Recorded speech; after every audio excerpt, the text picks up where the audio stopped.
virus, c'est une entité biologique qu'on appelle selfish en anglais, c'est-à-dire égoïste, dont la seule pression de sélection, c'est de pouvoir se reproduire.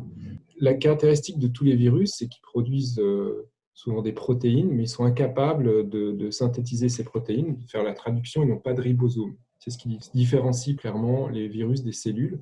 Donc pour pouvoir se reproduire, ils ont besoin de rentrer dans un organisme cellulaire pour exploiter leur machinerie de traduction, de réplication, etc. Le virus, une fois rentré dans la cellule, il va donc détourner la machinerie cellulaire à son profit. Il va résister à tout ce qui est antiviral que les cellules développent. Et il va se reproduire assez rapidement. Il va se reproduire par paquet, en fait, puisque pendant peut-être 15 heures, 20 heures, il ne va rien tellement se passer. D'un seul coup, de la cellule va sortir des virus par centaines, par milliers, qui vont eux-mêmes en infecter d'autres cellules, etc. Et on va avoir donc une croissance exponentielle.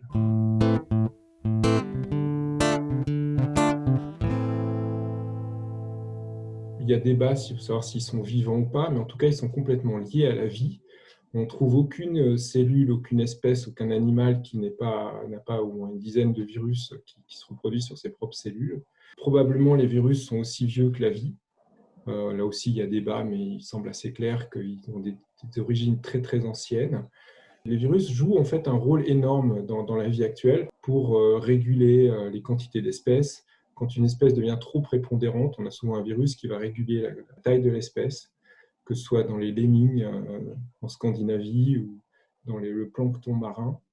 Donc, ils jouent des rôles de régulation, d'équilibre. Ils jouent aussi des rôles de transfert génétique, parce qu'ils sont tout à fait capables de transférer des gènes d'une espèce à l'autre. Donc, on a par exemple chez l'homme et les mammifères, on a une protéine d'origine virale, la syncytine, qui permet au placenta de fusionner ces cellules et donc d'isoler complètement l'enfant de la mère. Et cette protéine est d'origine rétrovirale, en fait. C'est un rétrovirus qui a amené ce gène et qui a permis aux mammifères de se développer tels qu'ils sont actuellement.